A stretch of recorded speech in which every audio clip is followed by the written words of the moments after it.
A lot of times I fancy myself to be a student of history, and history tends to repeat itself if you don't learn from the past. We may be entering another one of those scenarios where we're patting ourselves on the back, we're allowing ourselves to fall into complacency, and we're not learning from the past. Let's take a look at a few recently U.S. brokered ceasefire deals, shall we? Israel and Hezbollah agreed to a ceasefire brokered by the U.S. and France. This happened in November of 2024. Pat on the back. We did it. We effing did it. I mean, both parties proceeded to break the ceasefire multiple times in those months, but at the end of the day, we did it. Even recently, Hezbollah seems like they wanted to hold it.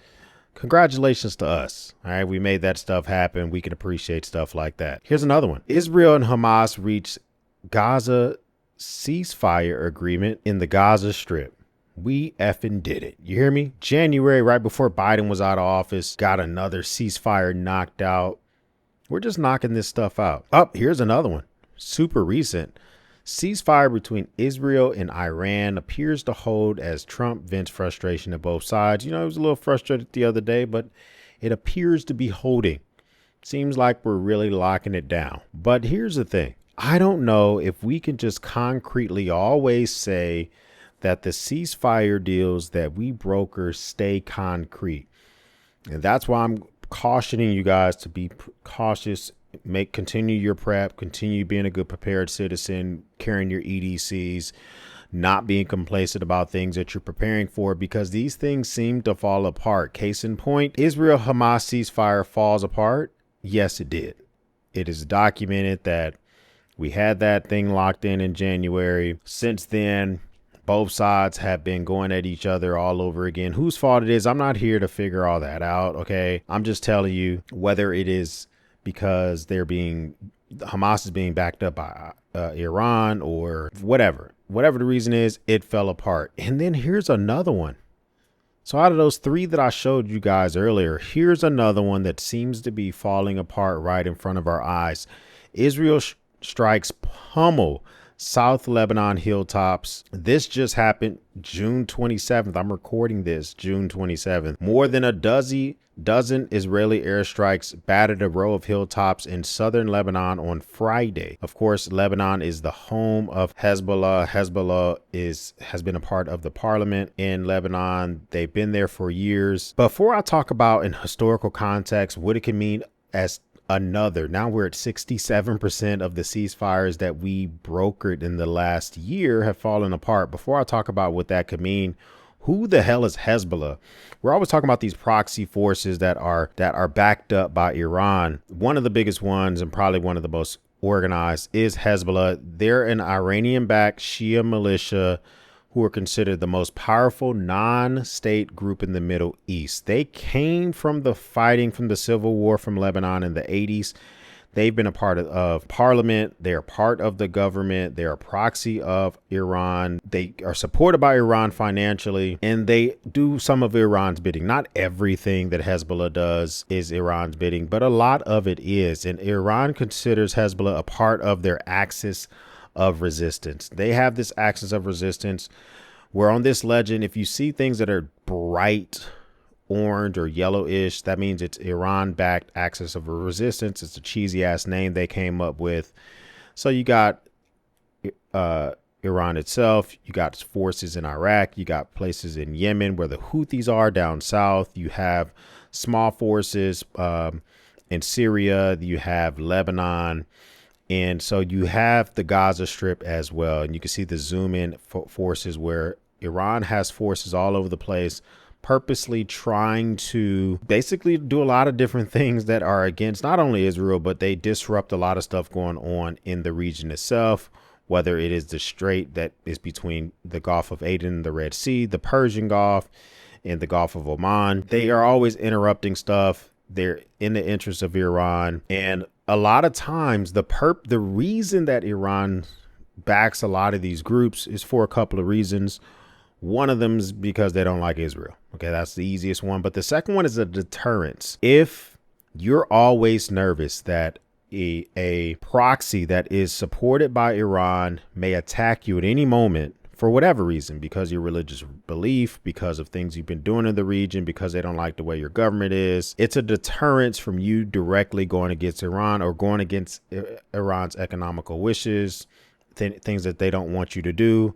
It's a lot of reasons why proxies may make a lot of sense for them. If this ceasefire is an example of what could happen in the future, if we get the third one that falls, the one that was just brokered by President Trump, that is when things could be interesting. And this is why I think you should continue to prepare and not be complacent because the administration or because people that support it are really patting themselves on the back for a job well done, which at the end of the day, remove yourself about how you feel about the administration. You know, a month ago, Iran was much stronger than they are today.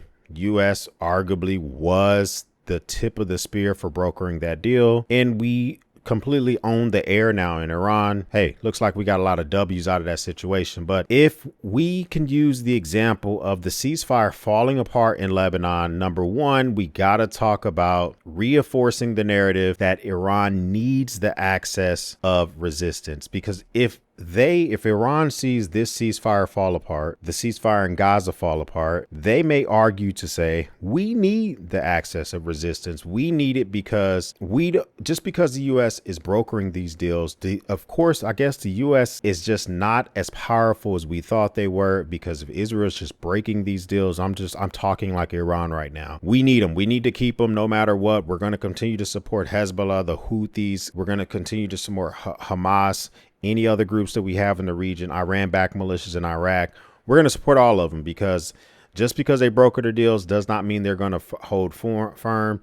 So bolstering the axis of resistance is the number one thing that we can take away from this ceasefire possibly falling apart in Lebanon. But number two will be direct and indirect escalation that possibly could happen. You see that we were slowly drawn into the fight when it comes to Israel attacking Iran, and then we coming in and we are taking down, using our Patriot missiles and taking down drones, and we're taking down ballistic missiles. France got involved as well, helping out Israel during that whole conflict. If we see ceasefires beginning to fall apart, or they do fall apart and we brokered them, we could enter into direct confrontation with Iran or their proxies because they see us as not being able to put together a deal and they don't see us as strong. Another thing is, as we see these deals fall apart, there is a possibility that these conflicts spill into the region. This is happening right now between Lebanon. Well, in essence, it's between Hezbollah in Israel, but Hezbollah is in Lebanon. That could spill over into Syria. It could spill over into Jordan. God forbid it would to go back into Iraq, or Saudi wouldn't allow that crap to happen, but it could still spill over into different areas as well. So we can have a conflict expansion. Iran may not think that they're completely strong right now. We own the air when it comes to Iran.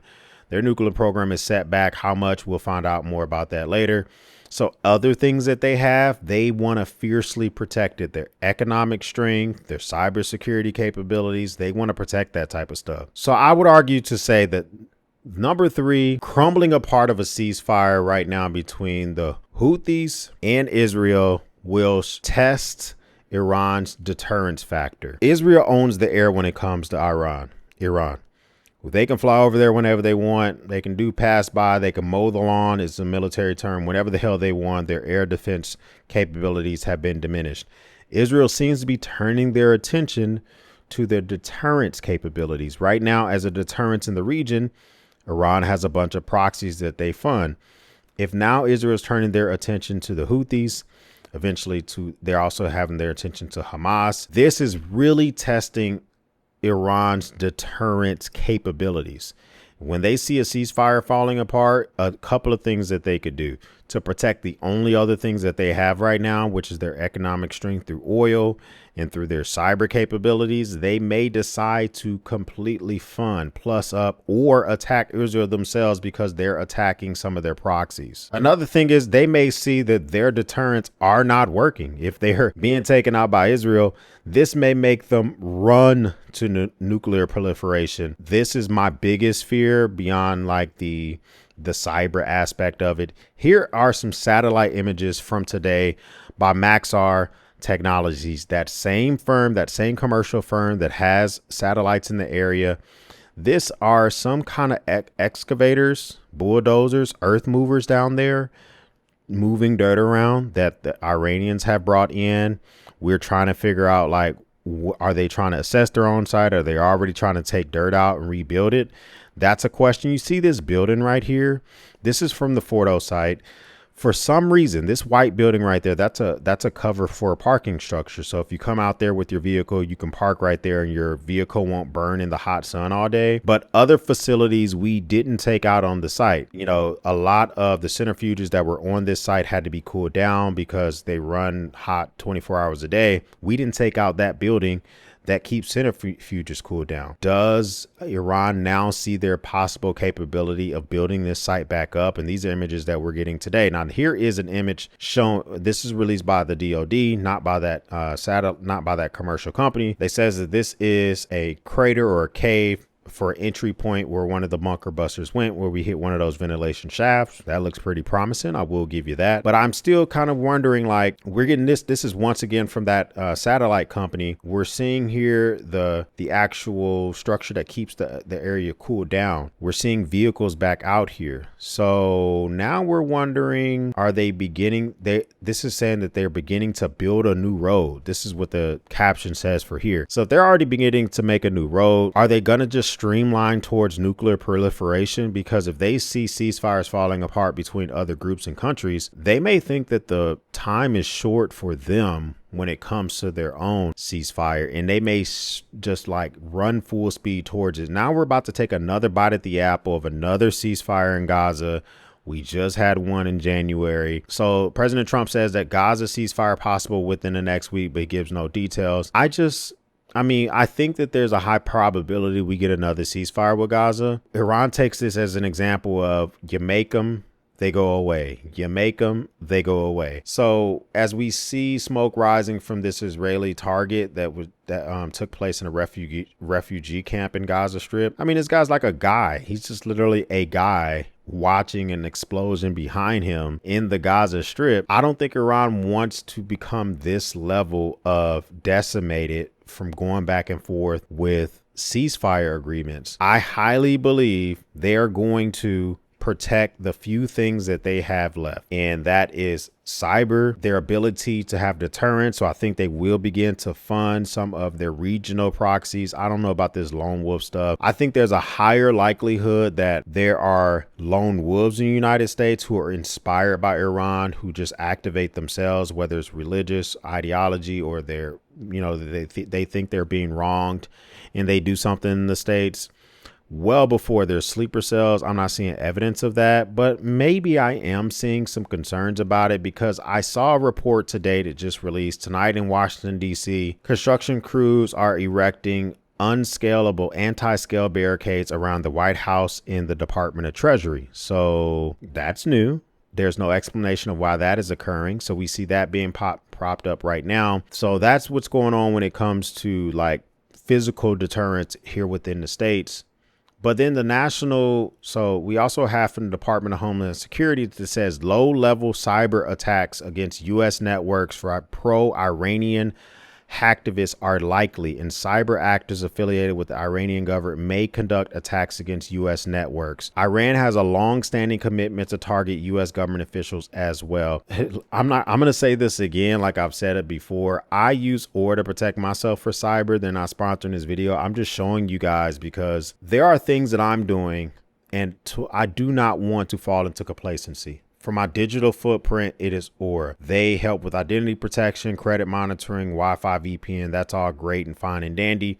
My biggest thing when it comes to cyber attacks are two things: the Wi-Fi VPN capabilities to try to keep them out of my network. I'm trying to keep malicious content out of my network. I'm trying to avoid DDoS attacks. And the next one is the identity theft protection. I want to know if my social security number, any of my 5 kids, my health insurance card, my home title, any of that stuff is on the dark web. Hacktivists can get that stuff and put it out there.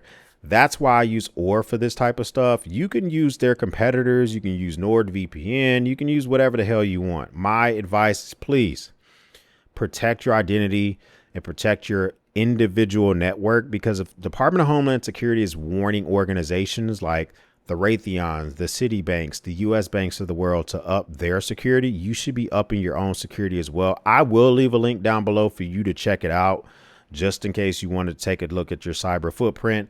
Other things I've been doing lately is I've been trying to work on my physical services as well, physical protection as well, getting new helmets, starting to get stuff to outfit IR, night vision as well. It is very hard to find a helmet big enough to fit over locks, but Premier Body Armor is able to provide stuff like that. I'll link this up as well. Well made. I'm thinking about new plate carriers, new helmets, new calibers of weapons, 300 blackouts near my bed. Like, I'm thinking about all this stuff now as a transition towards protecting my house more. Next thing I'm aiming to get is I want to get a suppressor for that 300 blackout, because I'm not particularly interested in firing rounds inside of my master bedroom or anywhere else in my house on a unsuppressed AR platform type of weapon. That's just me. So I'm thinking about physical security. I'm thinking about cyber security, the economic ties, the economic security when it comes to making sure we have substantial savings. We have the prep, the food. I'm now trying to build up for my house at least 2 weeks of water. We always have about 2 weeks of food because we're a family of 8. But I'm always thinking about, do we have enough water? Do we have the ability to bug in longer? Because I don't think it's going to be a situation of bugging out. If we get attacked, it can be on networks, not necessarily just my home network, but things that feed my house, the electricity, the water, sewage being taken away, gas being brought in so I can fill up my trucks. I think those are viable attack sources for Iran as well. So I'm starting to think about all of it. And so I don't want you to get complacent and see the politicians patting themselves on the back because we're brokering ceasefires. I just gave you 3 ceasefires that were brokered. 2 out of the 3 have already crumbled. What about that third one? I'm just saying, comment down below. What do you think? We're going to hold this ceasefire. Is it going to turn into a real treaty? You know, ceasefires are the predicate before you get a treaty. Are we going to get a treaty out of this stuff?